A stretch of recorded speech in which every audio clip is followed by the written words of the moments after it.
see is so intense. We couldn't try this work on just regular people, even most pros, because they would honestly quit. It just would go nowhere. And I would add that most of the people that are saying that failure is super important are coming from an egotistical perspective. What? What's up, everybody? Today we're going to be dissecting Jeff Nippard and Mike Isreatel's video, Overrated, the worst fitness advice ever.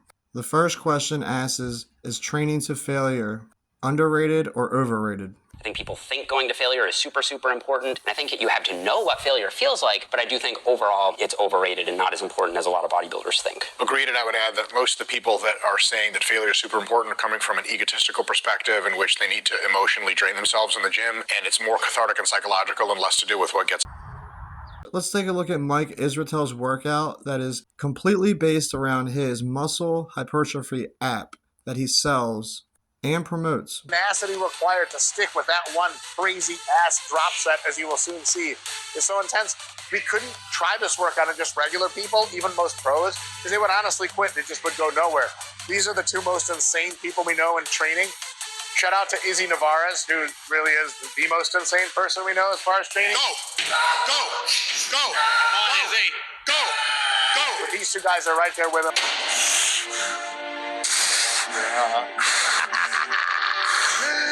We got one! Blacking out a little? You black out? Yeah. Motherfucker. Nobody goes fucking harder. He might be dead. Hold up, they may have changed their answer. Don't get your hopes up. Update my answer just a little bit. I still kind of think that training to failure is slightly overrated. However, there's a brand new meta-analysis that did find that on average, training to failure was better for muscle growth than not training to failure. That doesn't mean that every set you do needs to be taken to failure, but I would say it's important. If you don't take any sets to failure, I would say you are leaving gains on the table. If I had to update my answer, training to failure is properly rated to slightly overrated. But I'm gonna give Mike a quick call and see if he wants to give an update. Hey, Mike.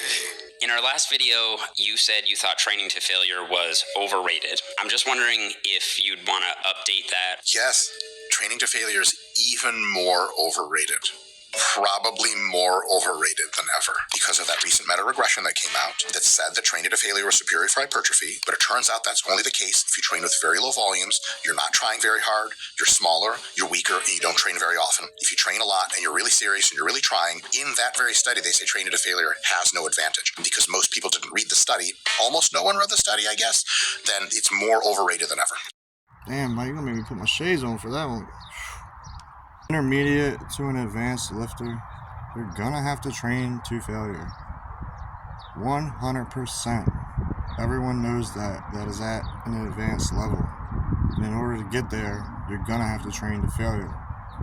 Check my video out exposing Jesse James West, also exposing one of the Trend Twins' darkest secrets. I'll be releasing the next video within a week debunking the next questions that are asked in this video. Make sure you like, thumbfuck that subscribe button, and I'll see you in the next one.